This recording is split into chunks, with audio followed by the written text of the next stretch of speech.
antsika rehetra amin'ny anaran'i Jesosy ny tenako amin'ity maraina ity. Engany ka anion'Andriamanitra ny heriny amin'ny maha-Andriamanitra lehibe sy amin'ny maha-Andriamanitra mahagaga azy ianareo zay manaraka an'izao fandarana izao. De izao, raha sanatria ka marary ianao zay mandresy mahita amin'ity maraina ity, de ho iaho hoe ho sitrana amin'ny alala zo afatra entiko zao ianao. Satria ilay Andriamanitra lehibe, ilay Andriamanitra magaga, dia manana fomba fiasa tahaka zany mihitsy izy. Raha manana olany indray ianao, dia aza kivy, aza mitanondrika mihitsy, na manao ahoana sy manao ahoana ny herin'izany olona zany, satria mpamaholan'Andriamanitra. Lay Andriamanitra nambarako taminao hoe Andriamanitra lehibe sy Andriamanitra magaga. Manana ny heriny izy, ary zany heriny zany dia mahavoava olana, mahavoava olana amin'ny fomba magaga zay tsy takatra saina amaneritreritsika zanak'olombelona. Aoka fantatsika fa amin'ny maha-Andriamanitra n'Andriamanitra dia mahay ny zavatra rehetra izy, ary tsy misy zavatra sarotra, tsy misy zavatra sarotra zany amin'Andriamanitra. Noho zany, raha tianao ny atsapany famarina zany teny ambarako aminao zany tompoko, ohatra te hitan'Andriamanitra manasitrana ianao zao de zao, te hitan'Andriamanitra mamaolana ny fiainanao ianao zao de zao, satria marary ianao, satria manana olana, te hitan'Andriamanitra mitahy sy mampamety fiainanao ianao manomboka izao, manomboka am'izao volana janoary izao, ary iainanao am'ty taona 420 ity de zao. Raha te hitan'izany ianao, de ho iaho hoe miverena amin'Andriamanitra ianao tompoko, miverena amin'Andriamanitra ianao. Tsy misy vahaolana tsara ho antsika intsony, de ho antsika zanak'olombelona eto ambony ty tany ity, afa-tsy ny fiverenana amin'Andriamanitra. Tsy misy vahaolana tsara satria efa ako ny andro farany zao zava-misy iaina ny olona rehetra maneran-tany zao, iainantsika vahoaka malagasy. Ahoana ny Baiboly any amin'ny Timoty 2:7-8, angatany ianareo amaky ny soratra io. Hoy ny Baiboly, ny fanahy masina mihitsy nanindry Paoly apôstôly tam'izany. Hoy izy, any aparany any de isy andro maoly, any aparany any de isy fahasarotam-piainana. Iny, na de anao zay azo ny atao azy ny olombelona, entina amahana ny olana misy maneran-tany, de ho verevitra sy ho tapidalaka le ihany isika zanak'olombelona. Ho verevitra sy ho tapidalaka le isika, satria nahoana? Satria tsy misy olombelona tompoko, tsy misy olombelona matotra ny herin'ny fanahy ratsy. Ny devoly miasa am'izao andro farany zao mantsy no fotry ny fahoriana sy ny fahasarotana zay iainantsika ankehitriny io. Mazava nge ny voalazan'ny Baiboly any bokin'ny Apokalipsy 12:20 hoe, zao mihitsy lazain'ny Baiboly, loza ho an'ny tany, fa nidina any aminareo ny devoly zay manana fahatezerana lehibe satria fatany fa kely sisa ny andro iainana. Zany kely sisa ny andro azo ny anaovany mission eto ambony ty tany ity sy eo amintsika zanak'olombelona. De zay ny mahatezitra ny devoly, zay ny marombotra ny devoly ka mahatonga azy miteraka zao karazana fahoriana efa iainantsika zao, miteraka zao karazana fahasarotana zay tsapany olombelona rehetra zao. Ary liza nge riavana, aza mieritreritra ianao fa ny olona sahiram-piainana, ny olona mahantra, hoe ny olona tataky zany ihany no matsapa fahoriana sy matsapa fahasarotana am'izao vaniny an'andro zao hoe, fa na iza na iza na izy tsy misy avahana vava tsy miteniny azy tokatrano-tsakany azy fa mahatsapa fahoriana sy fahasarotana daholo ny olombelona rehetra velona eto ambony tany ity. Ary zay matoka ny olona sasany lasa mamofo ohatrany tsy te velona intsony teo faty satria hoe velona fa zany no vaolana tsara indrindra ho azy.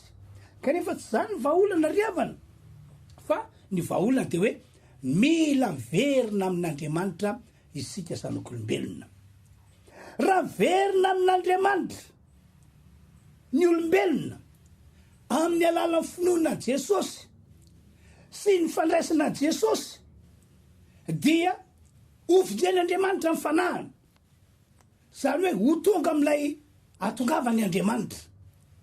Satria rehefa tonga Jesosy ka inon'ny olona no raisiny olona dia hiasany herin'Andriamanitra hamonjy ny fanahin'ny olona. Anala ny fanahin'ny olona tsy hoe ho atanany devoly intsony, tsy ho feheziny devoly intsony, ary isiako ny tsara be mihitsy eo ny fiainan'ny olona, zany atao hoe manana fanahy voavonjy izany.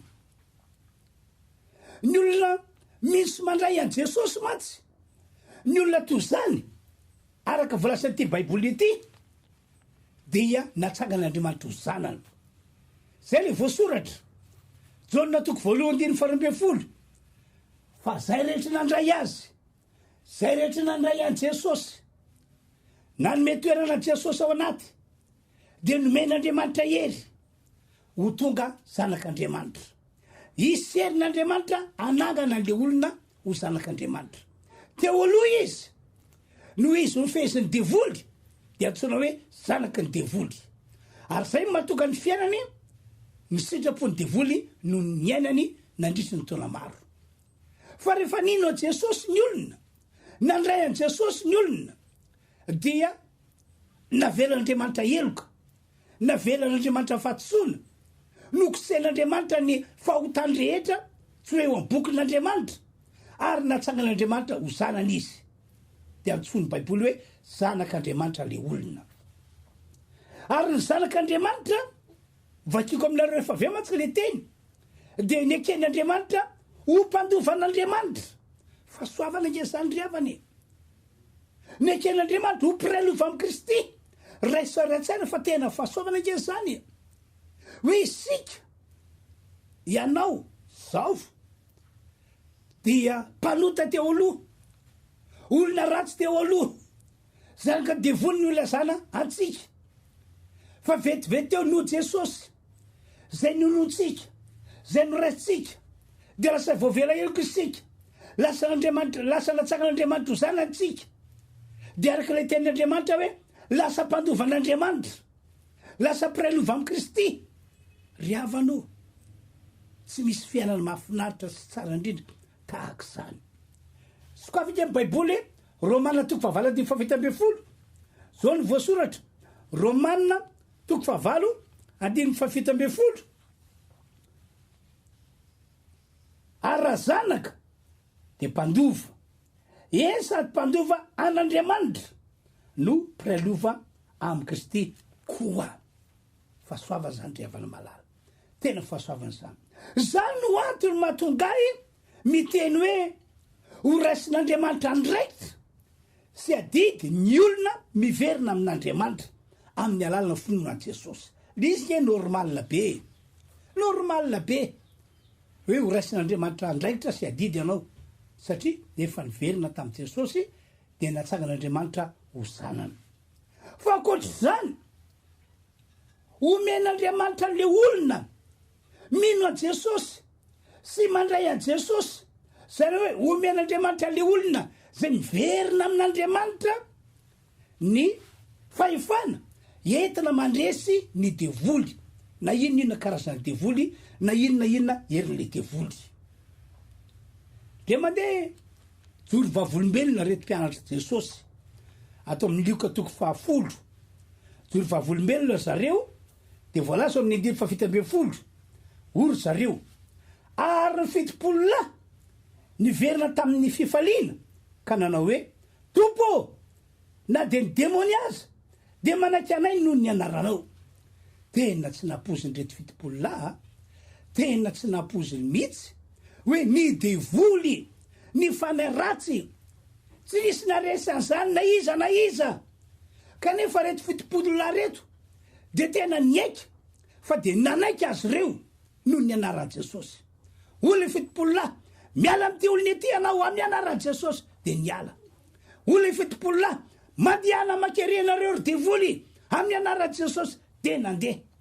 Ary nataiza toerana naleny de hitan'izy ireo nisongadina hoe nanaiky azy reo ny fanay ratsy noho ny anaran' Jesosy. De zay ny témoignage-ny de no azavain' Jesosy ny anton'izany. Eo amin'ny 110 ho Jesosy indro efa nomeko fahefana anitsaka mianarana sy maingoka sy andresy ny rehetra nana favalo ianareo ka tsisy ampaninona anareo akory.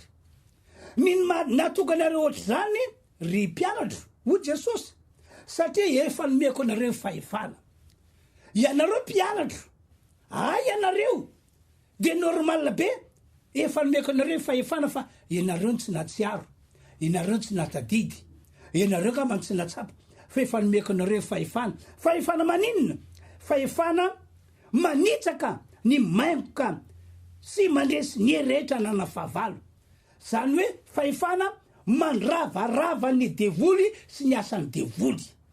Ary reo devoly sy ireo tsy vita na inona aminareo zany ireo fa ianareo zao no mpandresy fa tsisy no mandresy anareo. Ka ohatr'izany mihitsy ry havana malala ny fahasoavana zay omen'Andriamanitra ny olona rehefa verina amin'Andriamanitra ny olona amin'ny alalan'ny finoana an' Jesosy, amin'ny alalan'ny fandraisana an' Jesosy. Dika zany teny zany de zao tsy havita mission hitondra fahoriana sy fahasarotana eo amin'ny olona zay efa niverina tamin'Andriamanitra tamin'ny alalan'ny finoana an' Jesosy sy ny fandraisana an' Jesosy. Tsy havita mission intsony ny fanaratsy na ny devoly. Taloha vita satria resiny ianao no ianao tsy mbola niverina tamin'Andriamanitra.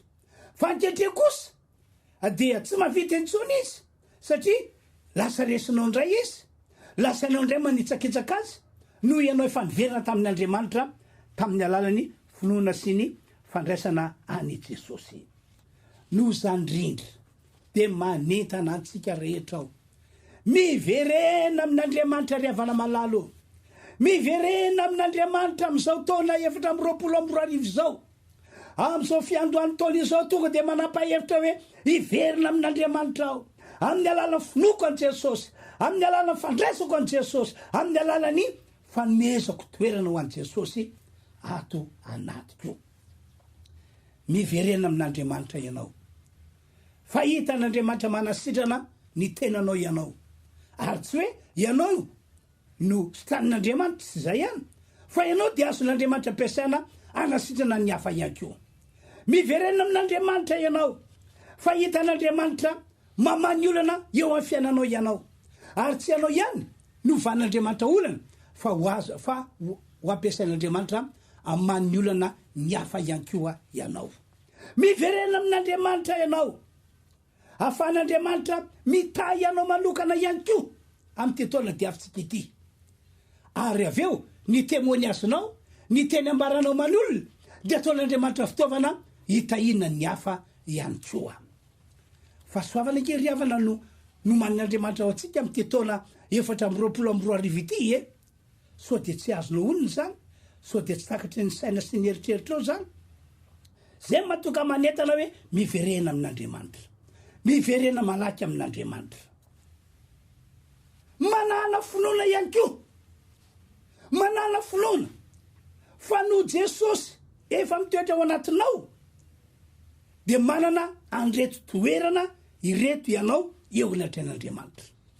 Manana finoana ho iaho fa no Jesosy efa mitoetra ao anatinao de manana andreto toerana reto ianao eo anatren'Andriamanitra. Toeram-pahasoavana le izy. Voalohany, lasa olon'Andriamanitra ianao. Zany moa efa fomba fiteny enitsika hatramin'ny ela hoe olon'Andriamanitra. fa tena atsangan'andriamanitra olon'andriamanitra ianao, atsangan'andriamanitra ho mpanompon'andriamanitra, tena hoe mpanompon'andriamanitra, manana ny tanan'andriamanitra ianao. Faharoa, eken'andriamanitra hoisan'ny taranaka Abrahama ianao, sady zanaky ny teny fikasana tahaka ny Isaka. Eken'andriamanitra ho taranaka Abrahama ianao hoy ao, sady zanaky de fikasana tahaka ny Isaka. Mety tsy azona olona angamba ny lanja zany atao hoe taranaka Abrahama, zanaky de fikasana tahaka ny Isaka, satria tsy olana mamaky baiboly anao, satria tsy voatsikaritra ao anaty baiboly angambany ny tena hoe fahasoavana raisin'izany olona atao hoe taranaka Abrahama sy zanaky de fikasana sy zanaky de fikasana tahaka ny Isaka. Any ohatra zany Abrahama izany dia lehilahy tena nanaovan'andriamanitra fianianana, fa hotahina izy sy ny taranany.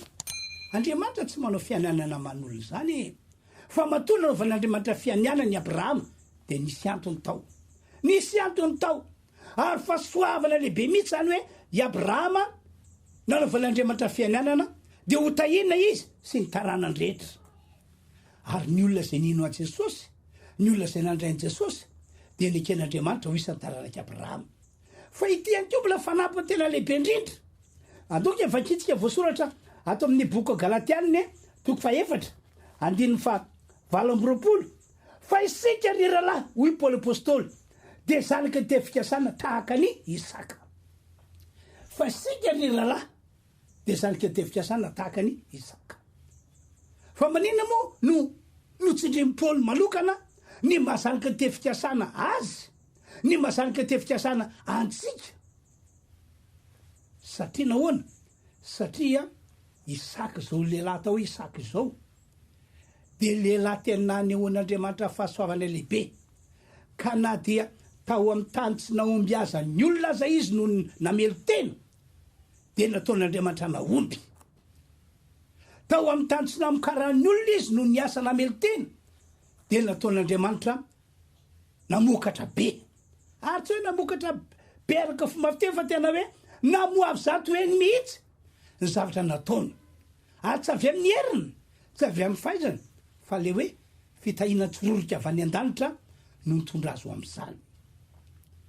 Zany ke te-fikasana tahaka ny Isaka isika tompoko. Zany hoe raha inonao zany toerana miatran'andriamanitra anao zany dia ho amarin'andriamanitra zany eo amin'ny fiainana manokana. Fahatelo, le fahalambarako tery aloha mbola mafisiko indray, fa lasa zanak'andriamanitra isika. Zay le toerana nametran'andriamanitra atsika. Lasa zanak'andriamanitra. Jaona 1 hoy ao 2:12. De so tompoko, iasa eo aminao araka zany mihitsy io Andriamanitra io, araka zany toerana nametrany atsika zany. Mitondra titrintsika hoe olon'Andriamanitra satria tena izay mihitsy, de ho asehon'Andriamanitra eo amin'ny fiainantsika amin'ny maha olon'Andriamanitra atsika ny maha-Andriamanitra an'Andriamanitra. Avy eo indray tsika misaintsaina mitodika hoe zao dia taranaka Abrahama, zanaky te-fikasana tahaka ny Isaka, de ho avy indray Andriamanitra hiasa eo amintsika amin'ny mahataranaka Abrahama atsika, amin'ny mahazanaky teny fikasana antsika. Misy fotoana indray mieritreritra anao misaintsaina anao hoe za io zanak'Andriamanitra, de mitovy amin'izay akeo ho avy Andriamanitra hiasa eo amintsika amin'ny mahazanany atsika. Tsika ary nefa lazain'ny baiboly hoe mpandovan'Andriamanitra mpiray-lova amin'ny Kristy de hiasa araka zany Andriamanitra ho fiainantsika. Zany nge ny antony mahatonga amin'ny tena miverena amin'Andriamanitra ianao hoe, ary manana finoana fa zay nambarako zay ny toerana nametran'Andriamanitra atsika zay fa nino sy zay fa nandrainy Jesosy sy zay fa manana Jesosy. Mazava be zany fa isy zavatra hitranga ny fiainanao amin'ny tetony ity raha ohatra ka araka zay tokoa ianao tompoko. Manana finoana ihany koa fa zay nataon'Andriamanitra fahiny tamin'ireo olon'Andriamanitra dia ho ataon'Andriamanitra amintsika amin'izao vaninandro zao, possible ho ataon'Andriamanitra amintsika amin'ny te taona 2022 ity. Zay nataon'Andriamanitra tamin'ny hafa raha ohatra ka fanandre ianao hoe zao ny zavatra nitranga tam'ranona dia azon'Andriamanitra atao amintsika amin'izao vaninandro misy antsika izao amin'izao taona 2024 izao. Azon'Andriamanitra atao zany satria tsy miova izy, tsy miova Andriamanitra ray, tsy miova Andriamanitra zanaka, tsy miova Andriamanitra fanahy masina, tsy miova ny tenin'Andriamanitra ary tsy miova ny programan'Andriamanitra mikasihany amin'ny fiainantsika zanak'olombelona sy ny hoavintsika ray manontolo. Anao vavaka ho anareo aho, anao vavaka ho anareo aho, mba ho sitranin'Andriamanitra ianao raha zay marary, mba hiditra antsetra many olonao fiainanareo Andriamanitra, mba ho tahina tokoa ianareo amin'ny taona ity satria ireo toerana telo nambarako ireo ny toerana nametran'Andriamanitra anareo. Manala finoana tompoko fa miakina finoanao zavatra rehetra, apetrao fonao tananao fa hivavakatsika. Andriamanitra la izy atrizay ka ho mandrakizay ianao. Misaotra ny amin'ny afatra zay nampitondranao ahy tamin'ity androandroany ity. Afatra spesial ho anay rehetra amin'izao taona 2024 izao. Vavaka aminao Andriamanitra, mamindrafo amin'ireo olona zay marary ianao. Atao fitsapany fa Andriamanitra lehibe, sy Andriamanitra magaga ianao, manana ny herinao tsy takatra sain'ny olombelona miasa, ka ho sitrana ny marary, ho sitrana amin'ny anaran'i Jesosy ny olona marary. Ialeo amin'ny fanentenana, ny aretina trano tapitokatra ny Alahady miala, ny aretina mitova rehetra masony olona miala amin'ity androandroany ity. Reo olana ihany koa zay nanavesitra fiainan'ny olona tamin'ny taona lasa iny ary mbola manaraka azy amin'izao taona vaovao zao, mamindrafo ianao ka ho vonjena ho afaka amin'izany olana zany ny rehetra. Zay rehetra miverina amin'Andriamanitra ray eo, zay rehetra miverina amin'Andriamanitra amin'ny alalana finoana Jesosy sy fandraisana Jesosy dia anehoany ny herinao amin'Andriamanitra anao ka hivany olonao fiainana. Ho amarino Andriamanitra ny teny natao Jesosy fa zay tonga ho aminy, zay rehetra mandray, zay tonga ho aminy, zay rehetra manatona azy dia omeny fitsaharana. Aseho zany ry Andriamanitra tsara indrindra.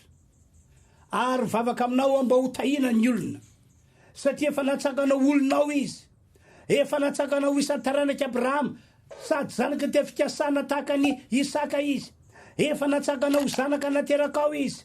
No zany mety no tahina reo olona ireo amin'ny taona ity. Zay rehetra misy mandray an'izany teny zany dia hita voninahitra Andriamanitra ho tahina ara-baky tenany izy. Sotra raiky malala, omena voninahitra ianao, anio ampitso ary mandrakizay. Amen. Ny voninahitra anio an'Andriamanitra irery. Ity tompoko misy filazana lehibe ho apetrako aminareo. Raha sitrapon'Andriamanitra ny Alahady zao, raha sitrapon'Andriamanitra ny Alahady zao, eno tsara fa anao fotoan-dehibe zahay fiangonana RHEFI Androndrakely ao amin'ny Palais des Sports Mahamasina. Ny Alahady fa 14 volana Janoary taona 2024 fotoan-dehibe zay karakarainay ao amin'ny Palais des Sports Mahamasina. Ina no atao ao? Ny atao ao tompoko, ny tenako amin'ny mampanompon'Andriamanitra dia hitsodrano ny olona rehetra zay tonga ao. Nomeko anarana hoe tsodrano lehibe io fotoana io. Ny tenako amin'ny mampanompon'Andriamanitra dia moka teny amoritra teny ho an'ny olona rehetra tonga ao.